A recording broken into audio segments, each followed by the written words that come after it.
Pandemia é planetário. O mundo conta 300 mil mortes por Covid-19. E o Brasil volta a registrar um crescimento assustador no número de vítimas. São mais de 800 vidas perdidas de um dia para o outro. O Ceará ultrapassa o Rio de Janeiro e é o segundo estado com mais casos de Covid. Faltam respiradores para oferecer novas vagas em São Paulo. E crianças aguardam leitos de UTI em Pernambuco. Depois de 2 semanas sem novos pagamentos, a Caixa diz que a segunda parcela do auxílio emergencial sai na semana que vem. A Polícia Federal vai ouvir mais 4 delegados no inquérito sobre a suposta tentativa de interferência política do presidente Bolsonaro na Polícia Federal. Mensagens entre a deputada Carla Zambelli e Sérgio Moro mostram que era em nome do presidente que ela tentava evitar o pedido de demissão do então ministro. Uma medida provisória de Bolsonaro provoca protestos no meio jurídico. A MP limita a punição de agentes públicos por omissões ou equívocos no combate no Jornal Nacional.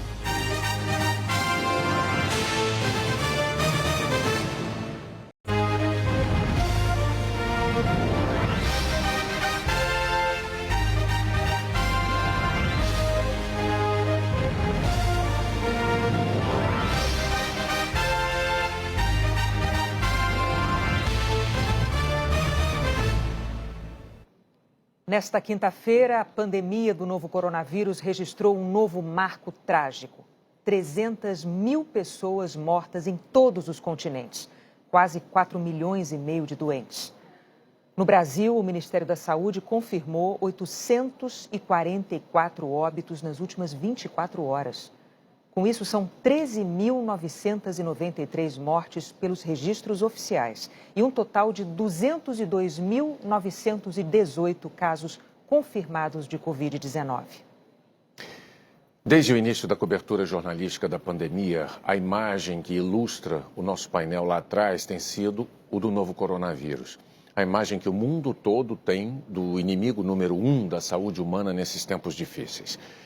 Mas aqui no Jornal Nacional, todo dia, o que nós procuramos fazer é informar para ajudar os brasileiros a frear essa pandemia e a ter uma visão clara do que está acontecendo.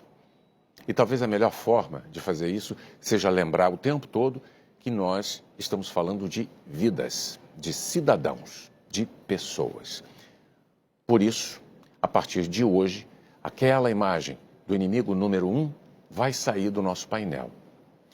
Em todos os momentos em que o Jornal Nacional estiver tratando da pandemia, vão estar lá atrás os rostos de brasileiros que ele nos tirou. Esses sorrisos e olhares dos brasileiros que nós perdemos podem nos ajudar a fortalecer a mensagem de verdade, a necessidade de proteger vidas. O Ceará se tornou caso de Covid. Eram 2.000 casos no começo de abril. Agora são 21 mil, mais do que o Rio de Janeiro, que tem quase o dobro da população. E o aumento de casos, a quantidade de testes realizados. Há uma imensa subnotificação dos casos em todos os estados. Se não for o primeiro número de realizados, que quem faz isso vai notificar mais casos. A velocidade de propagação da doença é mais rápida do que a abertura de novos leitos de UTI. Fortaleza concentra quase 70% dos casos do Ceará. Em 7 dias de lockdown, a prefeitura flagrou mais de 100 irregularidades por dia. São pessoas que descumprem as medidas de isolamento total, com aglomeração, abrindo comércio não essencial e circulando pelas ruas sem justificativa.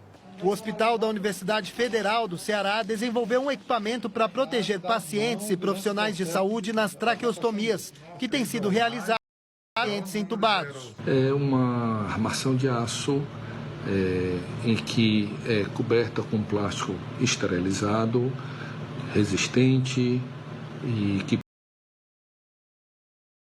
que você pode fazer alguns procedimentos cirúrgicos por dentro desse plástico, protegendo a equipe cirúrgica quando as cirurgias são realizadas em pacientes portadores de Covid-19. O Maranhão registrou um novo recorde de mortes por coronavírus no período de 24 horas. Foram 26, média de uma morte por hora. O estado se aproxima dos 10 mil casos confirmados da Covid-19. 80% dos novos casos registrados foram no interior do estado, que já está com 83% dos leitos de UTI ocupados. Em Imperatriz, a segunda maior cidade maranhense, não há mais leitos de UTI nem nos hospitais públicos, nem nos privados. Na capital, a taxa de ocupação dos leitos de UTI está em 90%.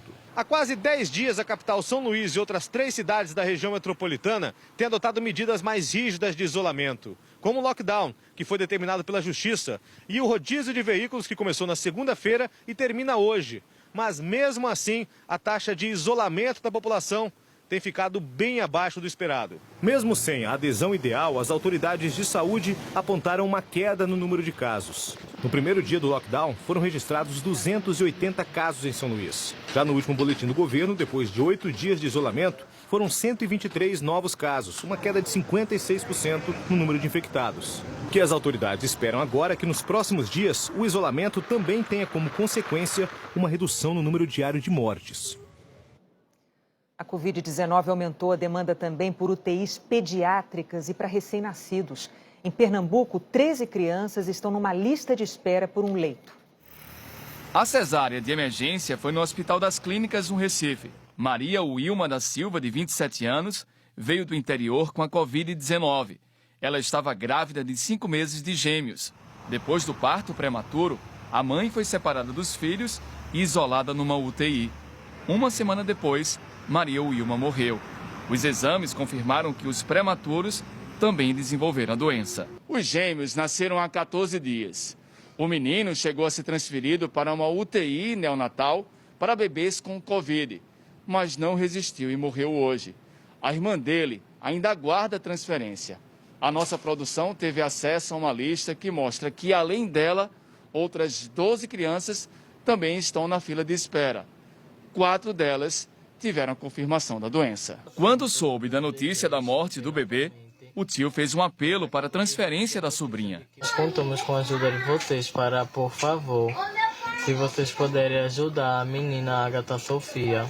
Essa pediatra infectologista afirma que a Covid-19 em recém-nascidos é ainda mais perigosa. Principalmente com o prematuro, que o prematuro imunologicamente ainda não está tão competente, não tem uma ação boa da imunidade dele, ele tem muito frágil. Mas outra coisa, Bruno, que a gente tem que se lembrar é se esse bebê tem alguma comorbidade. A gente está vendo alguns casos complicados, são pacientes cardiopatas, meninos que nasceram com alguma síndrome que leva a alguma alteração da imunidade. Então, crianças que nascem têm um problema já que, tendo Covid, pode se agravar.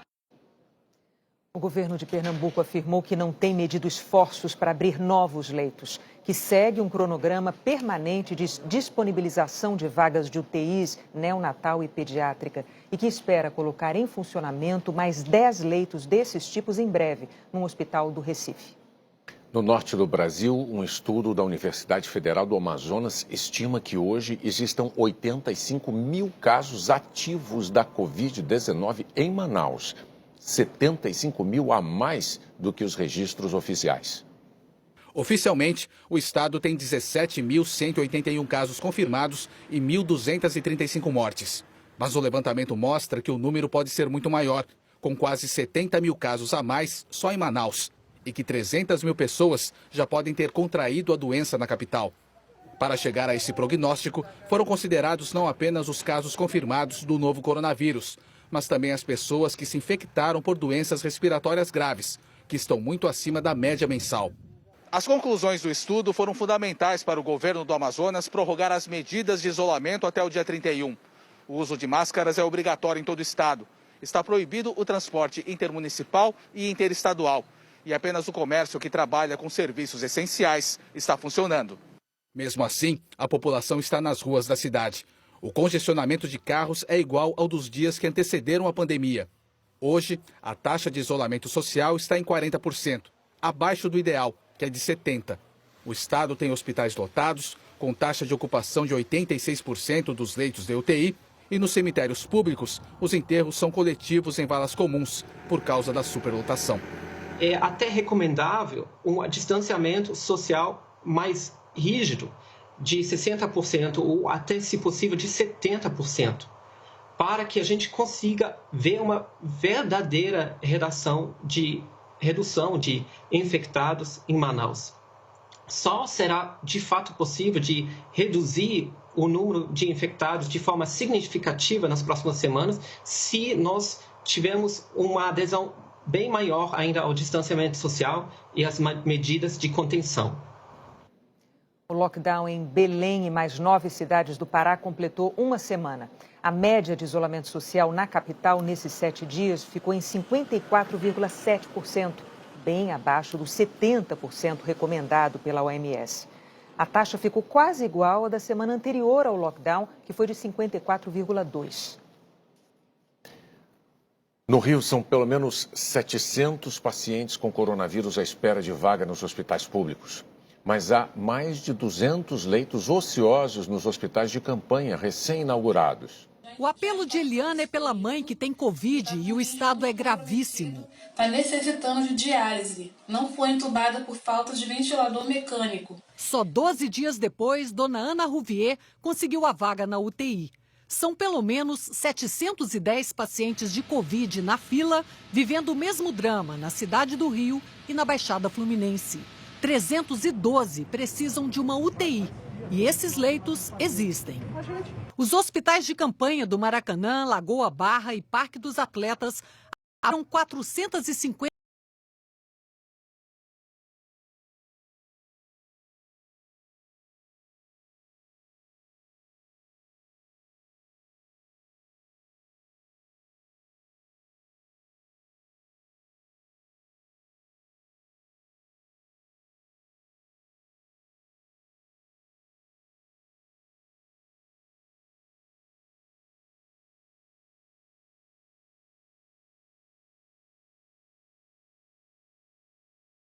e são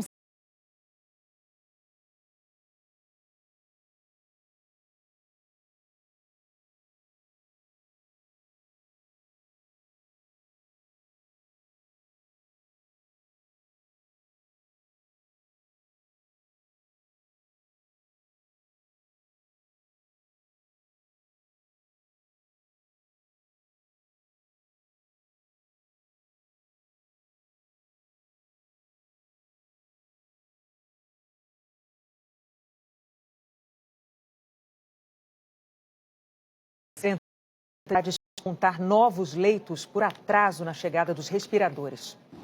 Menos trânsito, mas ainda muita gente circulando e abrindo, deixado pelo decreto estadual. O isolamento continuou abaixo dos 50% no estado e na capital, enquanto outra taxa, a de ocupação de leitos de UTI, segue preocupando. É de 69% no estado, mas chega a 85% na Grande São Paulo. Leitos de UTI para Covid-19 precisam de equipes treinadas e respiradores. E a dificuldade para montar esses leitos tem sido grande. O problema mais recente em São Paulo foi com a compra de equipamentos da China. Numa compra sem licitação, o governo do estado esperava receber 3 mil respiradores. Mas, segundo o governo, o fornecedor acabou reduzindo o lote quase a metade. Também foram encomendados respiradores nacionais. De um total de 2.480, só 20 aparelhos já foram entregues. Dificuldade que pode necessitar de um isolamento ainda mais rigoroso. Se nós não tomarmos essas medidas agora, se tomarmos daqui uma semana, daqui 10 dias, será tarde. É preciso agir no sentido de implantar maior adesão a essas medidas de afastamento e ações educacionais focadas nessas áreas, que são problemas, nas comunidades principalmente. Regiane é enfermeira, tem um filho estudante de medicina e perdeu o marido médico do SAMU para a Covid-19. É triste, né? Porque as pessoas que podiam estar se cuidando não estão se cuidando. E a gente que tem que estar na linha de frente acaba enfrentando situações difíceis, né? O governo de São Paulo declarou que as compras seguiram as exigências da lei e que preza a rapidez na entrega para garantir o atendimento à população. Profissionais e organizações de saúde de vários países lançaram uma campanha internacional pedindo ações para combater informações falsas divulgadas na internet sobre a pandemia do novo coronavírus. O manifesto, publicado em jornais nos Estados Unidos e no Brasil, afirma que, além da pandemia da Covid-19, enfrentamos também uma infodemia global, com desinformações viralizando nas redes sociais e ameaçando vidas ao redor do mundo. Entre as informações falsas, o texto destaca o boato de que a Covid-19 seria uma arma biológica desenvolvida pela China ou pelos Estados Unidos. O documento faz um apelo para que as gigantes de tecnologia combatam a disseminação de desinformação sobre a saúde e enviem a cada usuário que interagir com esses conteúdos falsos uma correção sobre o assunto tratado. Também pede que os mecanismos que decidem o que as pessoas vão ver sejam modificados para reduzir o acesso ao que chama de mentiras nocivas. As empresas de tecnologia que facilitaram a disseminação de ideias e que lucraram com ela têm o poder e a responsabilidade de conter a disseminação mortal de desinformação e fazer com que as redes sociais parem de adoecer as nossas comunidades. As gigantes da tecnologia se defendem dizendo que criaram ferramentas para banir conteúdos que contradizem as recomendações da ciência sobre o novo coronavírus. Ainda há muitas informações falsas na internet, mas as empresas têm tentado combater esse mal no mundo todo, removendo conteúdo com desinformação que possa causar danos reais às pessoas. No Brasil, postagens do próprio presidente Jair Bolsonaro foram retiradas de 3 redes sociais. A denúncia desse problema não é exclusiva dos profissionais e organizações internacionais de saúde. Também o secretário-geral das Nações Unidas, Antônio Guterres, e o diretor da Organização Mundial da Saúde, Tedros Adhanom, já expressaram preocupação com o impacto da infodemia no combate à Covid-19. Desde o início da pandemia, quase 200 mil profissionais de saúde brasileiros precisaram ser afastados do trabalho por suspeita de terem contraído a Covid-19. 31.790 confirmaram a suspeita, segundo dados preliminares da saúde. Médicos, enfermeiros, técnicos e auxiliares de enfermagem têm um espaço reservado aqui no Jornal Nacional para falar exatamente das aflições e dos riscos enfrentados nesse momento. Hoje, o cardiologista Jorge Ferreira conta o que tem sido os dias de trabalho dele na região da Baixada Fluminense. Aquilo que ele tem visto e sentido, longe dos olhos de quem não entra no Hospital da Posse, em Nova Iguaçu.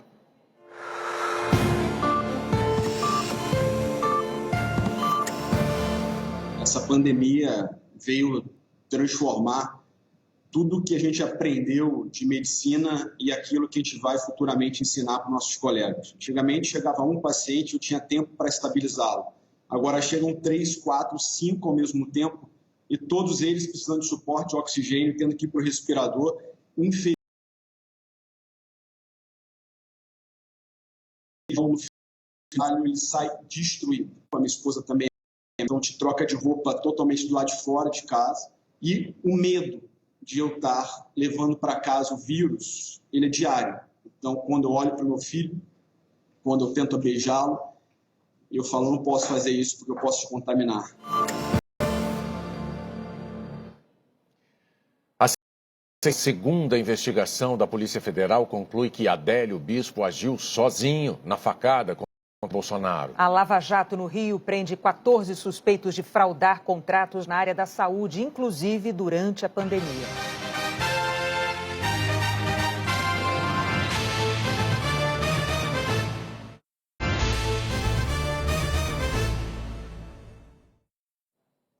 A Câmara dos Deputados decidiu tratar a questão da regularização fundiária num projeto preparado pelos parlamentares e não mais na medida provisória do governo. A medida provisória perde a validade na próxima quarta-feira. Sem acordo para votar, o presidente da Câmara, Rodrigo Maia, decidiu deixar a MP caducar e discutir o tema num projeto de lei apresentado hoje pelo deputado Zé Silva, do Solidariedade. A proposta amplia a regularização de terras da União por meio da autodeclaração dos ocupantes. Na prática, em vez de uma equipe do governo vistoriar e medir a área, caberá ao próprio ocupante da terra informar a extensão e os limites da propriedade. O texto enviado pelo governo ampliava o tamanho de imóveis que poderiam ser legalizados por autodeclaração, de 4 para 15 módulos fiscais. O novo texto limita em 6. O módulo fiscal varia de 5 a 110 hectares. Ao contrário da MP, no novo texto, o marco temporal para a regularização das terras volta a ser, como é hoje, mais rigoroso, 22 de julho de 2008. Quem fizer o pedido de regularização não poderá ser proprietário de outro imóvel rural e nem já ter sido beneficiado em programas fundiários. Também não será aceita a regularização de lotes contíguos em nomes de parentes, de acordo com o relator do projeto. Os principais aspectos que nos dão segurança de que não há nenhum impacto ambiental e sim o desejo de pegar pequenos trabalhadores e dar a eles o direito ao crédito, o direito à assistência técnica. O coordenador da Frente Parlamentar Ambientalista avalia que as mudanças são importantes, mas alerta que ainda há pontos preocupantes no texto. Principalmente com o avanço da grilagem, com a ocupação de terras indígenas e com a destruição de áreas importantes de floresta. Vamos continuar lutando e acompanhando o debate deste projeto. Um decreto do presidente Bolsonaro transferiu do Ministério do Meio Ambiente para o Ministério da Agricultura a competência para fazer concessões de florestas públicas. Desde 2006, o governo pode conceder a empresas e comunidades o direito de usar florestas para explorar madeira ou serviços de turismo, por exemplo. As empresas pagam pelo uso. Ambientalistas são contra o decreto publicado hoje. Eles temem que o governo amplie as concessões e permita a extração de madeira em áreas que deveriam ser de proteção integral. Chegou a hora da gente falar com a Anne Lotterman, que tem notícia de frio e geada. Boa noite, Anne.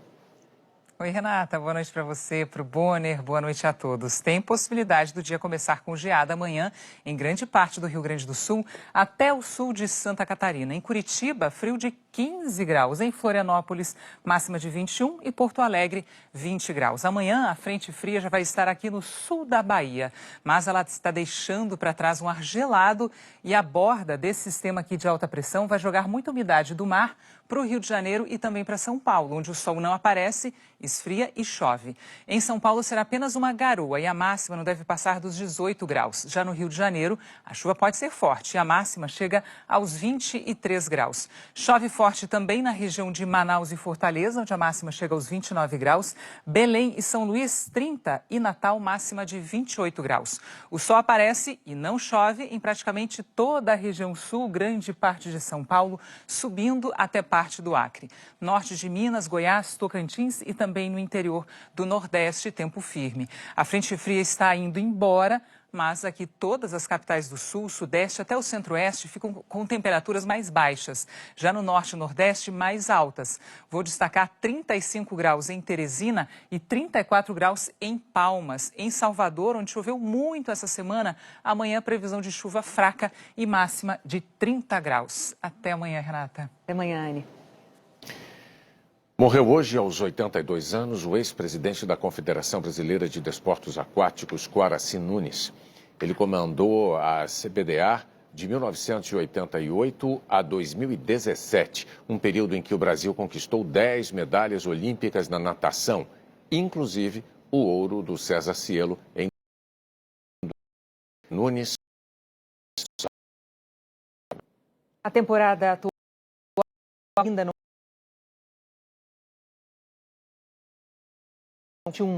O espanhol Carlos Sainz, de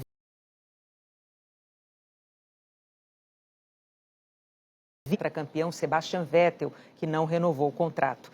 Para o lugar de Sainz, a McLaren anunciou a contratação de Daniel Ricciardo. Na Renault, desde o ano passado, o australiano não conseguiu bons resultados. O diretor da Organização Mundial do Comércio, Azevedo, anunciou que vai deixar o cargo em agosto, um ano antes do previsto. Azevedo depois de 7 anos, foi uma decisão pessoal e que não está relacionada a questões de saúde ou a ambições políticas. A Lava Jato, no Rio, prendeu hoje 14 suspeitos de fraudar contratos da saúde nos últimos 3 governos. 14 mostra um casamento num castelo na Itália, mas a festa, ostentação, foi paga com dinheiro brasileiro. E dizem as autoridades, dinheiro público noivo Peixoto. De empresas que fornecem mão de obra terceirizada para o governo do Rio desde a gestão de Sérgio Cabral. Na gestão de Wilson Witzel, do PSC, os contratos são de serviços de limpeza e motoristas para diferentes secretarias. O Ministério Público Federal afirma que Mário Peixoto está pagando propina atualmente para servidores públicos em troca da manutenção dos contratos de suas empresas. A operação, que teve a participação do Ministério Público Estadual, encontrou R$1,5 milhão na casa de um dos operadores do empresário. A Lava Jato fez a operação durante a pandemia porque descobriu que o empresário também comanda contratos na área da saúde usando nomes de terceiros. E suspeita que ele pode estar ligado a contratos da instalação dos hospitais de campanha para a Covid-19. Os procuradores dizem que Mário Peixoto pode estar expandindo sua influência para contratos da organização social IABAS, contratada pelo governo do Rio para administrar os hospitais construídos com dinheiro público. Os procuradores encontraram e-mails de operadores do empresário com tabelas de custos desses hospitais. A Lava Jato também encontrou indícios de fraude em compras de álcool gel sem licitação pela Marinha. Mário Peixoto teve como padrinho, naquele casamento, o então presidente da Assembleia Legislativa do Rio, Paulo Melo, que também foi preso hoje, suspeito de lavar dinheiro com um empresário e amigo. Acostumado com castelos, Mário Peixoto foi levado para a prisão por tempo indeterminado.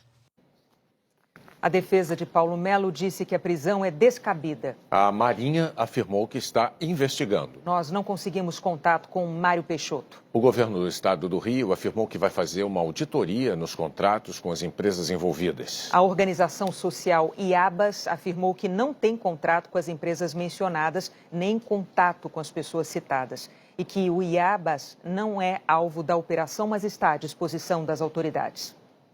Uma segunda investigação da Polícia Federal concluiu que o autor da facada no então candidato Jair Bolsonaro em 2018 agiu sozinho.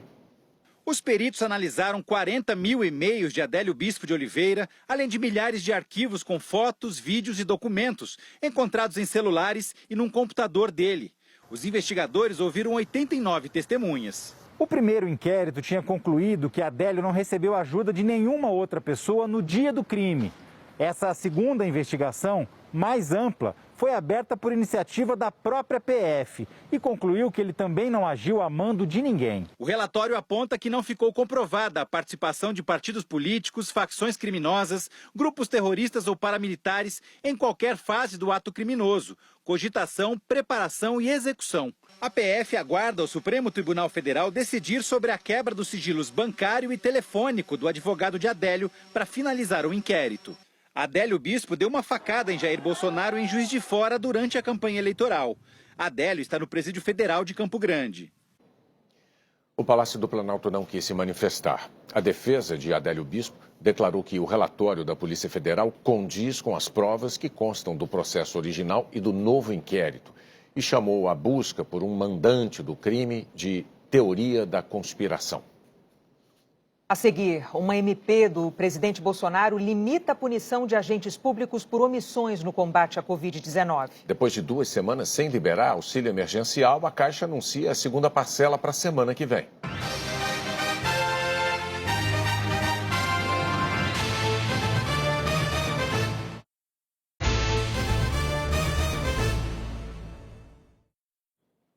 Pelo segundo dia seguido, o ministro da Saúde, Nelson Tais, foi convocado para uma reunião fora da agenda no Palácio do Planalto.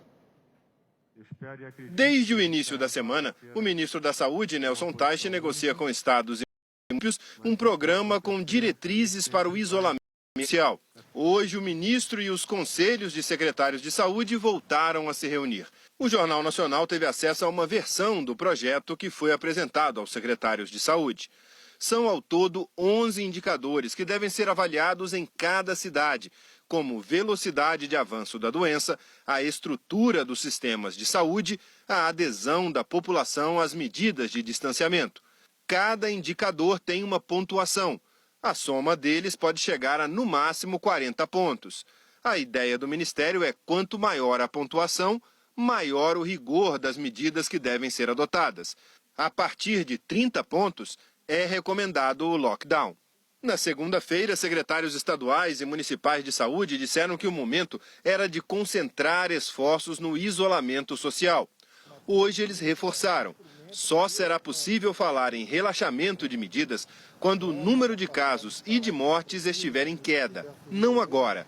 E disseram que o ministro se comprometeu a só divulgar o documento quando houver consenso entre eles. Entendemos que é um documento tecnicamente importante que irá subsidiar na tomada de decisão, mas compreendemos que a publicação desse documento agora, em fase de construção, poderá criar uma dubiedade de informação e, com isso, estragar alguns trabalhos que nós temos, principalmente no fortalecimento daqueles municípios que estão em lockdown nesse momento. Depois dessa reunião, o ministro Taishi foi chamado ao Palácio do Planalto.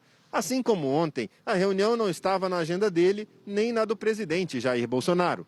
Taishi não falou com a imprensa.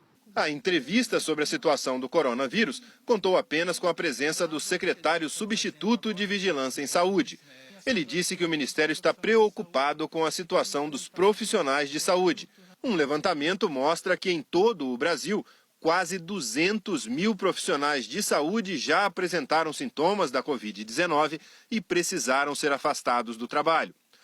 31.790 são casos confirmados da doença. A maior parte é formada por técnicos e auxiliares de enfermagem e enfermeiros, mas há muitos médicos doentes também.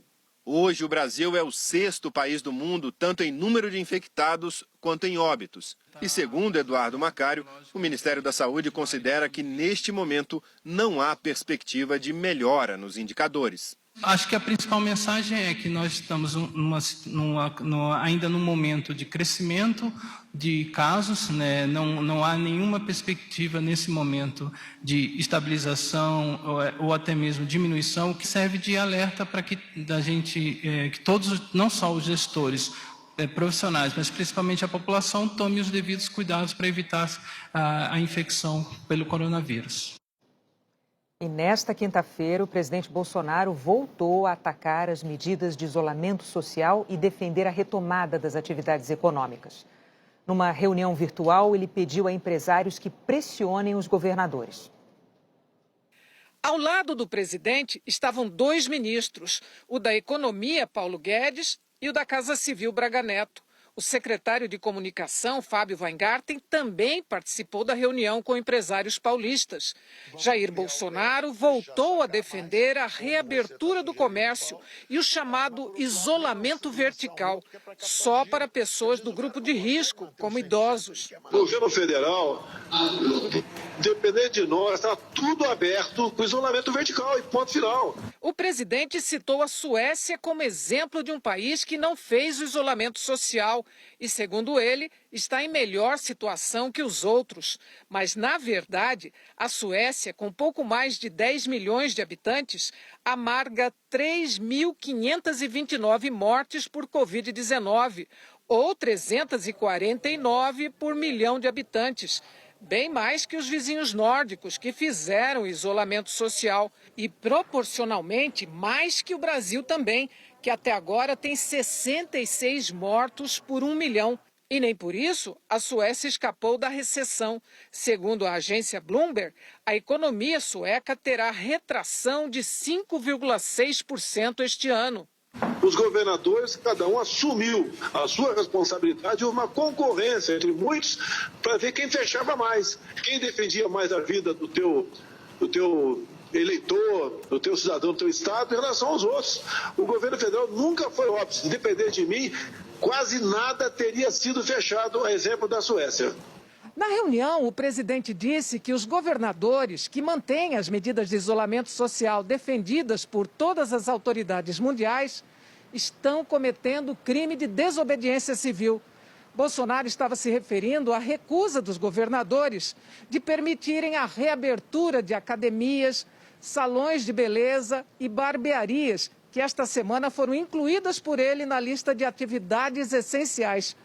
O Supremo Tribunal Federal já disse que cabe aos governadores e prefeitos a palavra final sobre as medidas de isolamento. Para os empresários, Bolsonaro não citou a decisão do Supremo e pediu que eles fizessem pressão para a reabertura do comércio. Tem governador que falou que não vai cumprir. Eles estão partindo para a desobediência civil. Se alguém não concorda com o decreto meu, tem dois caminhos. Um projeto de decreto legislativo no Congresso, para tornar-se efeito o meu decreto, ou ação na Justiça. A declaração de Bolsonaro provocou a reação de governadores. O do Maranhão, Flávio Dino, do PCdoB, disse em rede social que se a crise econômica fosse causada pelos governadores, por que ela existe em outros países? Quem está causando a grave crise econômica é o coronavírus. Incrível que Bolsonaro finja ignorar isso. E a responsabilidade da gestão econômica é dele. Se não sabe o que fazer, renuncie. O governador de São Paulo, João Dória, do PSDB, também rebateu o presidente. Lamento que o presidente da República, ao invés de pedir pelo seu povo, de trabalhar pela saúde do seu povo, de defender vidas de brasileiros, esteja mais preocupado em atender a algum pequeno grupo de empresários vinculados à Fiesp. Eu gostaria que o Brasil tivesse um líder que liderasse o combate ao coronavírus, que liderasse a luta pela vida, que liderasse o respeito pela ciência, pela medicina e pela saúde. Outro tema abordado por Bolsonaro com os empresários foi a relação com o Congresso. Sem citar o nome do presidente da Câmara, Rodrigo Maia, Bolsonaro reclamou da condução que ele deu à MP, que flexibilizou a relação trabalhista em razão da pandemia. Agora, de acordo para quem o comando da Câmara dá a relatoria, ele já sinaliza que não quer resolver nada. Parece que quer afundar a economia para ferrar o governo, para talvez tirar um proveito político lá na frente. Apesar disso, à tarde, o presidente da Câmara foi recebido por Bolsonaro. Rodrigo Maia saiu dizendo que é necessário juntar pontos de consenso em busca de união. Conversamos sobre o momento, sobre como é que cada um vem enxergando essa crise. Nós sabemos qual é a posição do presidente. Hoje mesmo ele falou, eu tenho a minha posição, ele sabe qual é. O que eu disse a ele é que nós deveríamos encontrar, os pontos que nos unem. Eu acho que o diálogo e a construção de caminhos em conjunto geram uma maior esperança dos brasileiros nesse momento. Os conflitos, as brigas, elas geram insegurança e perda da confiança da sociedade, já que aqueles que têm a responsabilidade do diálogo e de construir os caminhos em conjunto estão confrontando. Bolsonaro também acenou com discurso de trégua. Não existe ataque entre nós. Estamos vivendo em paz e harmonia, sem problema. Tem várias reformas que dá para ser potencializadas agora. Ele está muito simpático. Isso é bandeira dele também, não é? Eu não convencia nada, já é bandeira dele. E está faltando a gente botar em prática. E parece que o mar está de almirante, dá para a gente buscar solução para tudo isso. O presidente Bolsonaro assinou uma medida provisória que livra agentes públicos de punições por omissões e equívocos nas ações de combate ao coronavírus. A medida provisória tem a assinatura do presidente Jair Bolsonaro, do ministro da Economia, Paulo Guedes, e do ministro da Controladoria Geral da União, Wagner Rosário. A MP diz que os agentes públicos somente poderão ser responsabilizados nas esferas civil e administrativa se agirem ou se omitirem com dolo, com a intenção de causar dano ou erro grosseiro pela prática de atos relacionados, direta ou indiretamente, com as medidas de enfrentamento da emergência de saúde pública e combate aos efeitos econômicos e sociais decorrentes da pandemia. A medida provisória prevê a responsabilização apenas se estiverem presentes elementos suficientes para medir o dolo ou o erro grosseiro da opinião técnica ou se houver conluio entre os agentes, quando eles se unem para prejudicar alguém. A legislação brasileira já prevê que o agente público não pode ser responsabilizado se não há como comprovar culpa intencional, conluio ou erro grosseiro. Especialistas ouvidos pela TV Globo afirmam que a MP apresenta uma definição vaga e subjetiva do que é erro grosseiro, o que torna mais difícil punir atos irregulares. No artigo 3º, considera erro grosseiro o erro manifesto, evidente e imperdoável, praticado com culpa grave, caracterizado por ação ou omissão com elevado grau de negligência, imprudência ou imperícia. E ressalva que alguns fatores devem ser levados em consideração no momento de identificar o erro grosseiro. Os obstáculos e as dificuldades reais do agente público, a complexidade das atribuições exercidas, a falta de informações na situação de urgência ou emergência, a incerteza das medidas mais adequadas para enfrentar a pandemia e suas consequências, inclusive as econômicas. Na exposição de motivos enviada ao Congresso, o governo alega que o agente público hoje, para salvaguardar vidas e combater os efeitos econômicos e fiscais da população brasileira, se vê diante de medidas que terão impactos fiscais extraordinários para as futuras gerações, de compra de equipamentos por preços que, em situação normal, não se julgaria ideal, de flexibilizações na interpretação de regras orçamentárias que antes pareciam indiscutíveis. E que é preciso que suas decisões mais impactantes, tomadas de boa fé e voltadas para esses objetivos, sejam livres das amarras futuras de processos de responsabilização. O ministro da Economia falou da intenção do governo. No Brasil, se você quiser soltar dinheiro para governador, você solta 100 bilhões em 10 minutos, todo mundo aprova e vai. Agora, se você quiser soltar 1 bilhão para uma empresa privada, exatamente em função do que já aconteceu lá atrás, que teve realmente roubalheira, agora ninguém quer assinar, o próprio funcionário público não quer assinar. Então nós tivemos que lançar agora, há pouco tempo, uma medida para blindar. Juristas e especialistas em gestão mostraram grande preocupação com o grau de flexibilização das punições, o que pode facilitar as irregularidades. O ex-ministro da Controladoria Geral da União, Jorge Hage, afirmou que a medida provisória abre brechas para a corrupção. Em torno de conceitos muito vagos, que, a meu ver, deixarão brechas para novos casos de corrupção, porque a gente não deve imaginar ingenuamente que, devido à gravidade dessa crise, ninguém vai pensar em desviar o dinheiro público. Não é verdade, e não é porque nós temos a necessidade de tornar mais ágil, mais viável o processo de compra, o processo de execução do orçamento, reduzindo exigências, que você vai escancarar as portas para os corruptos e corruptores. Na avaliação do ministro aposentado do Superior Tribunal de Justiça, Gilson Dipp, a medida provisória foi feita para encobrir atos e omissões do governo. Eu não tenho dúvida que essa medida provisória visa a resguardar, a prevenir responsabilidades por parte do Poder Executivo e da esfera federal, em especial do Presidente da República e talvez do Ministério da Economia, porque vai dificultar muito a responsabilização por atos contra as medidas sanitárias, pela insuficiência das medidas econômicas tomadas pelo governo federal no momento de pandemia, e isso tudo pode gerar, sim, uma responsabilização no âmbito administrativo e no âmbito civil do governo federal. A medida já está em vigor, mas precisa ser aprovada por deputados e senadores para não perder a validade. A bancada do PSOL na Câmara e no Senado entrou com um pedido para que o presidente do Congresso, o senador Davi Alcolumbre, do Democratas, devolva imediatamente a MP ao governo, o que pararia o efeito da medida. A medida provisória 966 é mais um arrobo autoritário extremamente perigoso do governo Bolsonaro. Além de ser claramente inconstitucional. O presidente da Câmara disse que vai pedir que os deputados avaliem se a MP é inconstitucional. Nós vamos tramitar e o plenário vai decidir se ela é constitucional ou se é inconstitucional ou se precisa ser modificada para que não pareça que algum agente público está sendo protegido. Os partidos Rede e Cidadania também entraram com ações diretas de inconstitucionalidade no Supremo Tribunal Federal contra a MP.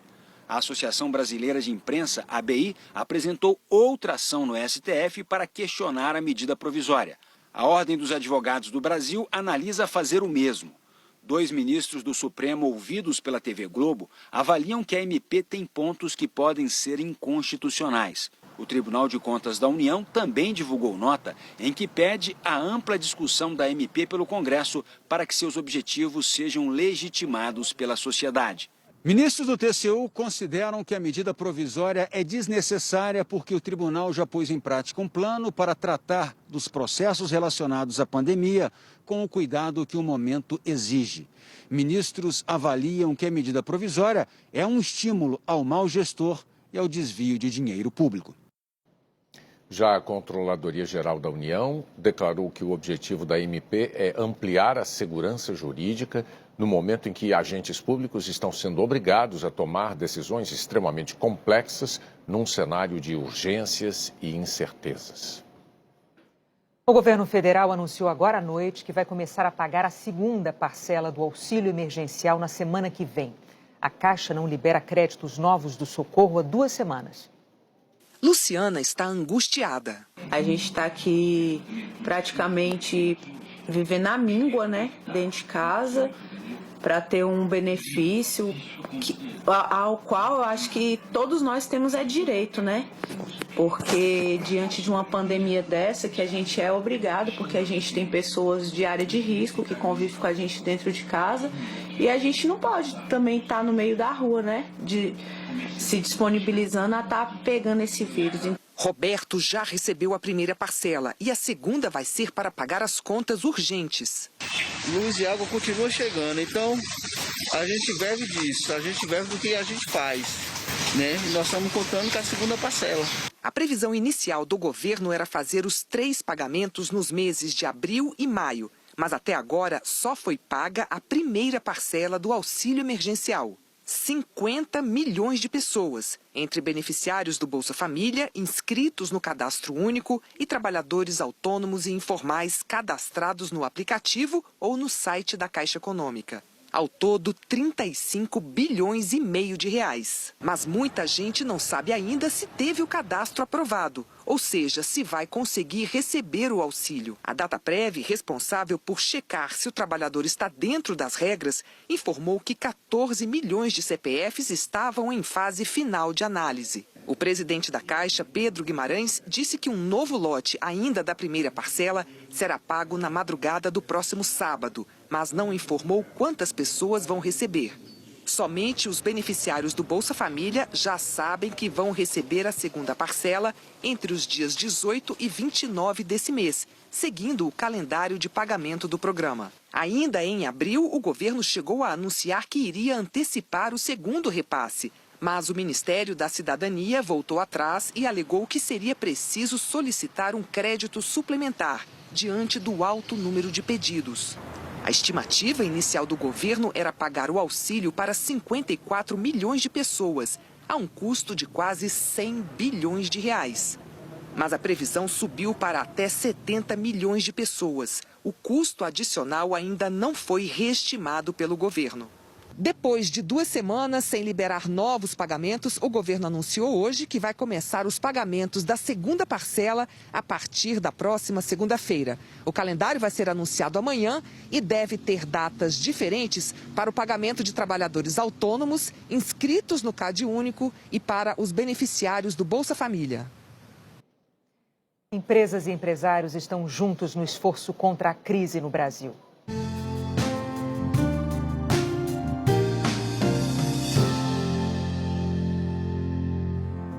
A Samsung doou 5 milhões de reais para o governo federal e para os governos de São Paulo e do Amazonas, onde a empresa tem fábricas instaladas.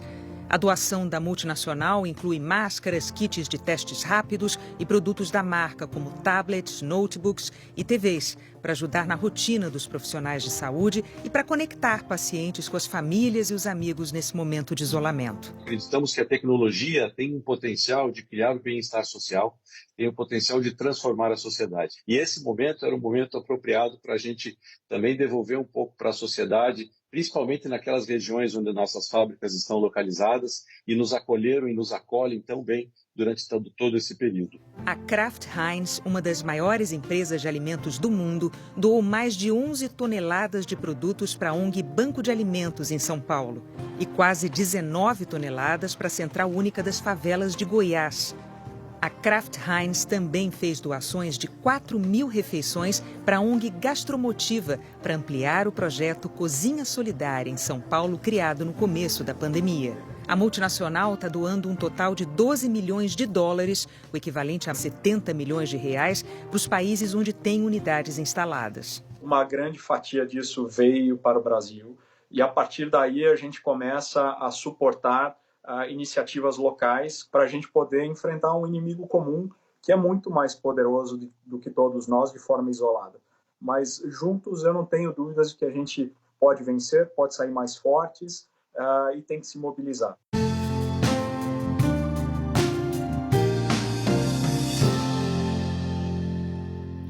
A seguir, mensagens entre a deputada Carla Zambelli e Sérgio Moro mostram que era em nome do presidente que ela tentava evitar o pedido de demissão do então ministro. A AGU divulga parte do que Jair Bolsonaro disse na reunião ministerial do dia 22.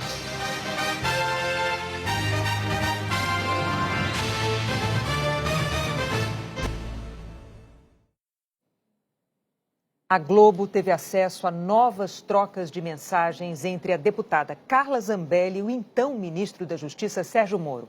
Elas mostram que Zambelli falou em nome do presidente Bolsonaro para tentar evitar o pedido de demissão de Moro. A troca de mensagens foi incluída no inquérito que apura a suposta tentativa do presidente Jair Bolsonaro de interferir politicamente na Polícia Federal. São conversas entre a deputada federal Carla Zambelli, do PSL, e o então ministro Sérgio Moro, entre os dias 28 de março e 24 de abril, data em que Moro deixou o governo.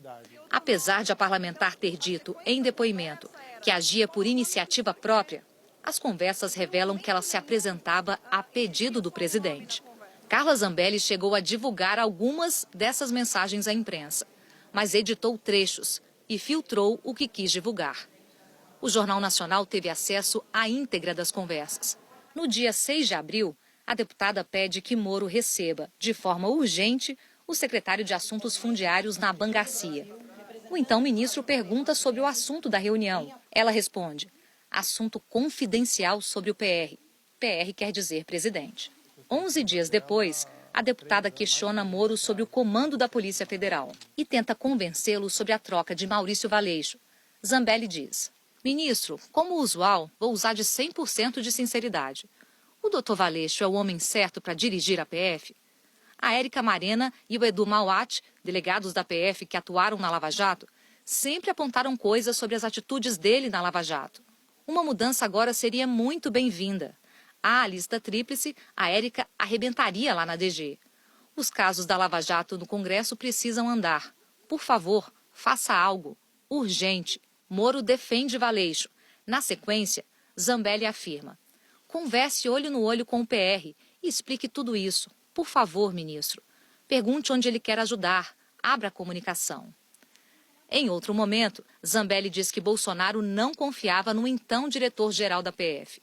Ontem ele, referindo-se a Bolsonaro, me disse que você era desarmamentista. Acho que vocês tiveram algo recente. Aqui a deputada quis dizer algo. E ele não confia no Valeixo. Nesta outra mensagem, a deputada demonstra interesse em uma investigação da Polícia Federal sobre o presidente da Câmara, Rodrigo Maia, com quem Bolsonaro teve divergências públicas. E pergunta: ministro, investigação nesse caso é da PF? No feriado de 21 de abril, a deputada diz que quer aproximar Moro do presidente e pede o encontro do então ministro com a advogada de Bolsonaro. Ministro, o senhor poderia receber a Karina Cufa, advogada e amiga do PR? Estamos tentando ajudar na aproximação sua com ele. Ela é peça fundamental. No dia 23 de abril, véspera de Moro anunciar seu pedido de demissão, a deputada ligou para ele, mas a chamada não foi atendida. Ela passa, então, a conversar por mensagens, se colocando como uma intermediária do governo com Moro. Ela chega a mencionar na conversa que, caso se acertassem, Bolsonaro garantiria a Moro uma vaga de ministro do Supremo Tribunal Federal. Essa conversa foi divulgada à imprensa recentemente pela deputada, que omitiu trechos como esse. Bolsonaro vai cair se o senhor sair. Entendo sua frustração.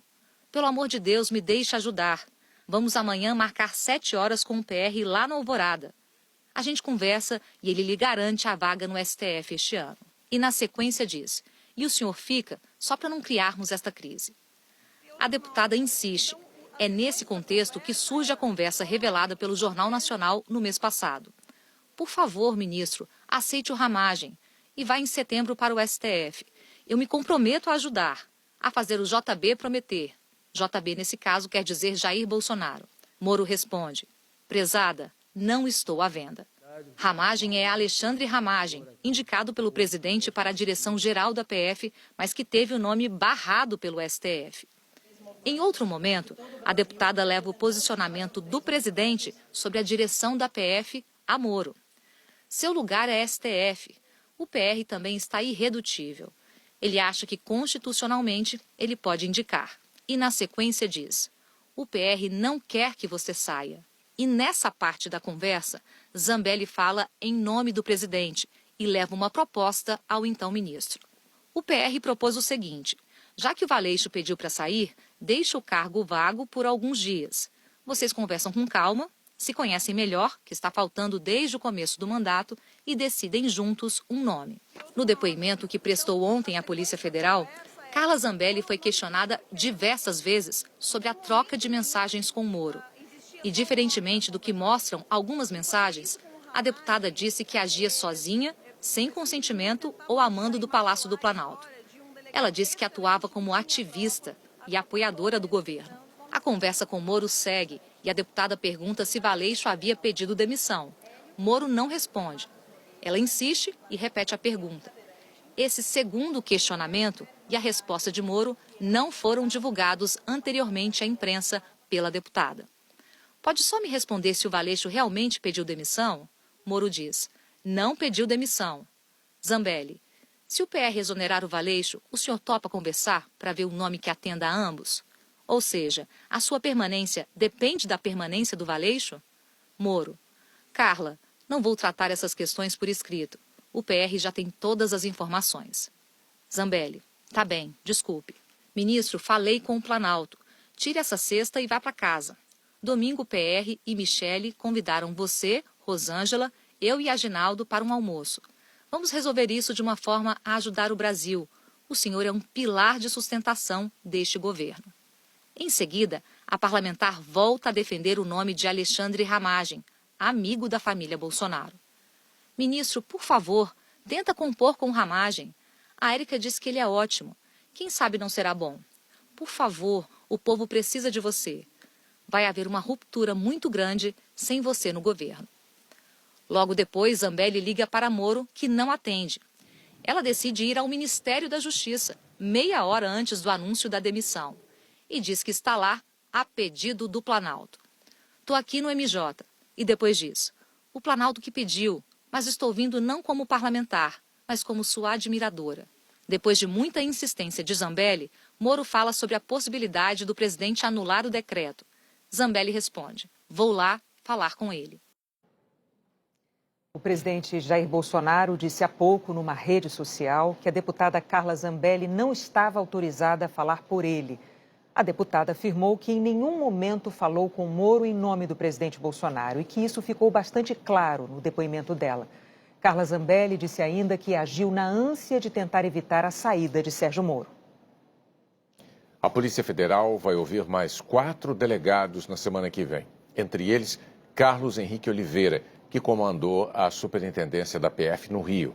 Ele já prestou depoimento, mas pediu para ser ouvido novamente.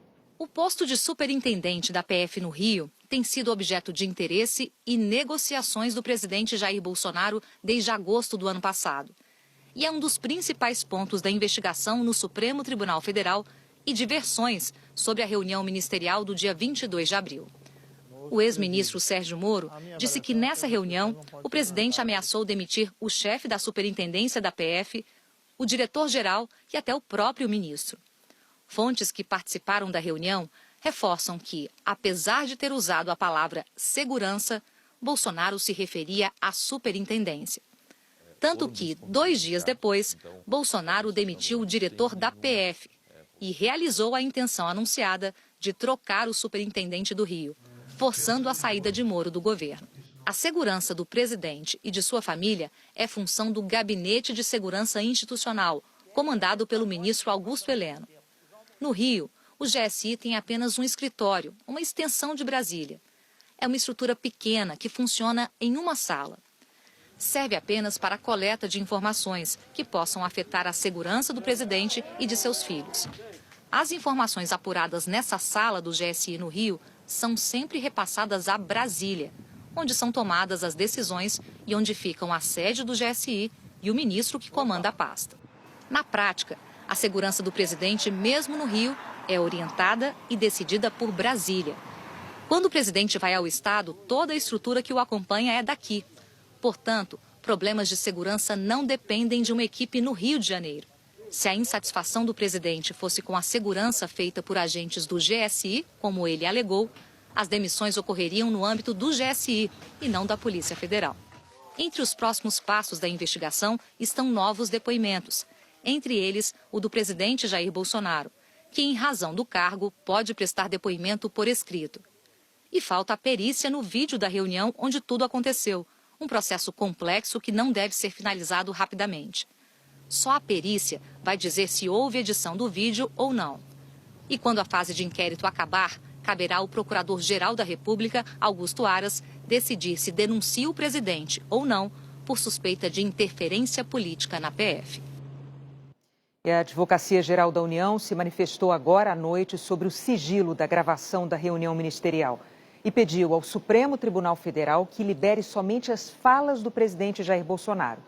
A defesa do ex-ministro Sérgio Moro afirmou que a petição da AGU omite o contexto e trechos relevantes para a compreensão correta da fala do presidente. Vamos agora ao vivo a Brasília. Camila Bonfim tem outras informações sobre a posição da AGU. Boa noite, Camila.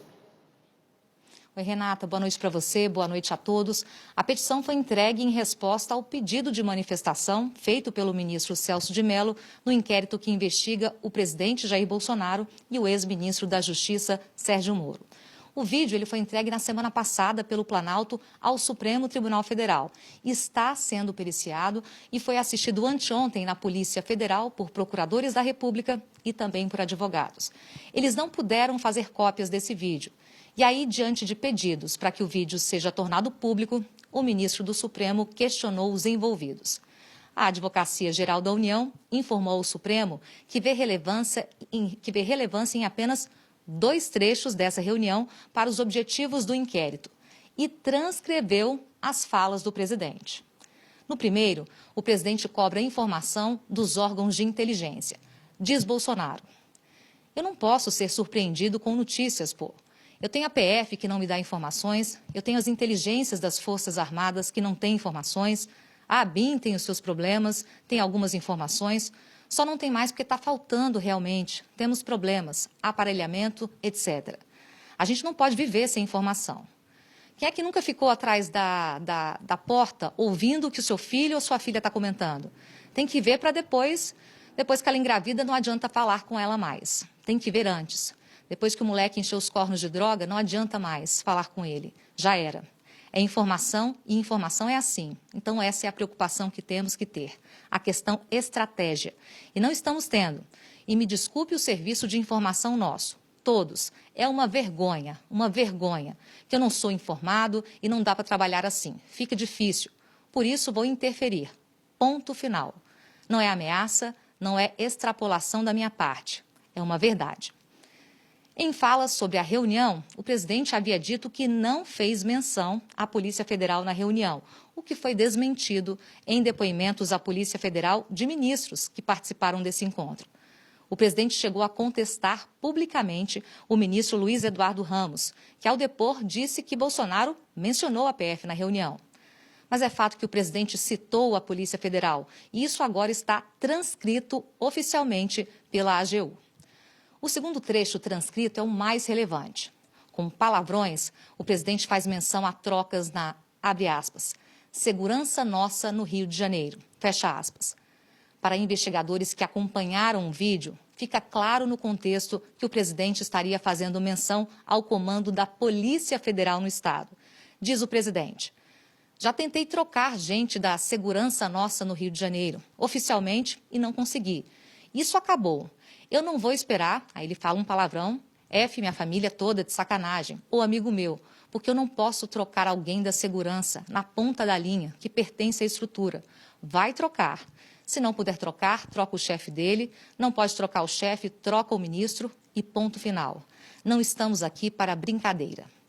Segundo a AGU, sobre a expressão segurança nossa, importa lembrar que a segurança presidencial é realizada pelo Gabinete de Segurança Institucional da Presidência da República e que nesta parte da reunião, em nenhum momento, o presidente da República menciona ou refere-se, direta ou indiretamente, a superintendente, diretor-geral ou Polícia Federal. Renata Bonner. Camila Bonfim, ao vivo de Brasília. Obrigado, Camila. Boa noite para você. Bom, em nota, a defesa de Sérgio Moro declarou que ele e os advogados foram surpreendidos com a petição da AGU em favor do presidente da República no inquérito junto ao STF.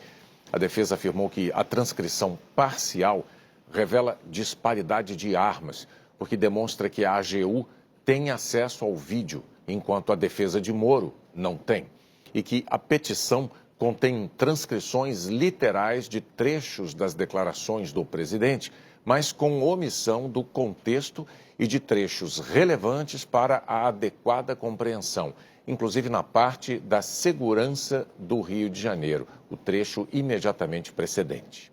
De todo modo, segundo a defesa, mesmo o trecho literal comparado com os fatos posteriores, demissão do diretor-geral da PF, troca do superintendente da PF e exoneração do ministro Moro, confirma que as referências diziam respeito à Polícia Federal e não ao GSI. Os advogados afirmaram ainda que a transcrição parcial, que busca apenas reforçar a tese da defesa do presidente, reforça a necessidade urgente de liberação de todo o vídeo. Nesta quinta-feira, depois de se aproximar dos R$6 durante o pregão, o dólar comercial terminou o dia cotado em R$ 5,81. O Banco Central atuou no mercado para aliviar a pressão sobre a moeda americana. A Bolsa de Valores de São Paulo subiu 1,59%. O Jornal da Globo é depois de Lady Night. Boa noite. Uma boa noite para você e até amanhã.